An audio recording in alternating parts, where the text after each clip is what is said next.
नमस्कार विद्यार्थी मित्रांनो, स्क्रीनवर दिसणारा हा प्रश्न 80% विद्यार्थ्यांचा चुकतो किंवा त्यांना सोडवता येत नाही. मग हा प्रश्न सोडवायचा कसा? तर लक्षात घ्या.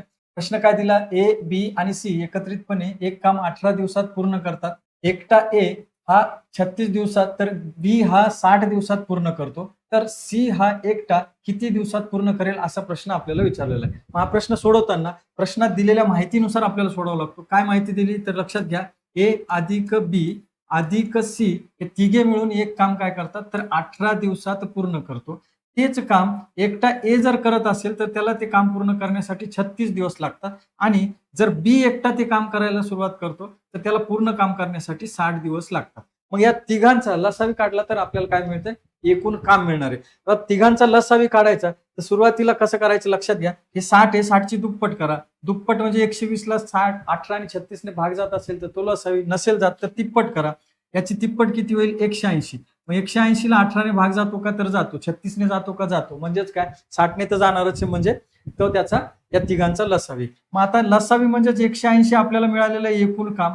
आता यावरून आपल्याला सगळ्यांची कार्यक्षमता मिळेल. इथे 18 ने जर 180 ला भाग दिला तर 10 चा भाग जाईल. म्हणजेच ए, बी, सी या तिघांची काम करण्याची क्षमता किती असणार आहे? तर ती मिळते आपल्याला 10.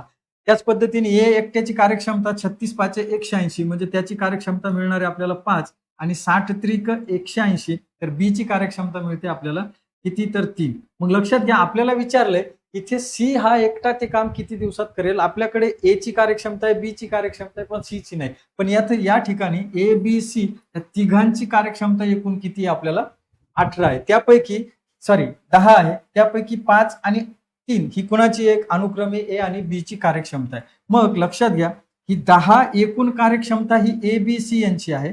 त्यापैकी जर ए अधिक बी यांची कार्यक्षमता 5 अधिक 3 बरोबर 8 असेल, तर 10 पैकी 8 जर कमी केले तर एकट्या सी ची कार्यक्षमता किती असणार आहे? तर ती मिळणार आहे आपल्याला 2 एवढी.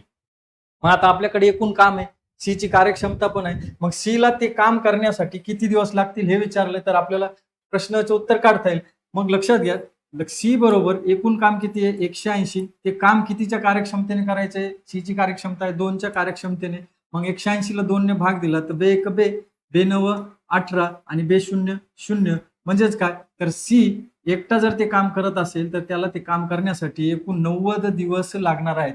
पर्याय क्रमांक 1 हे या प्रश्नाचं राईट आन्सर आहे. या पद्धतीने तुम्हाला हा प्रश्न सोडवायचा विद्यार्थी मित्रांनो. हे जर स्पष्टीकरण तुम्हाला समजलं असेल विद्यार्थी मित्रांनो, तर तुम्हाला प्रॅक्टिससाठी हा प्रश्न आहे, या प्रश्नाचं उत्तर कमेंट करा आणि हा व्हिडिओ आवडला असेल तर या व्हिडिओला लाईक करा, शेअर करा आणि एसबी अकॅडमी चॅनलला सबस्क्राईब करा.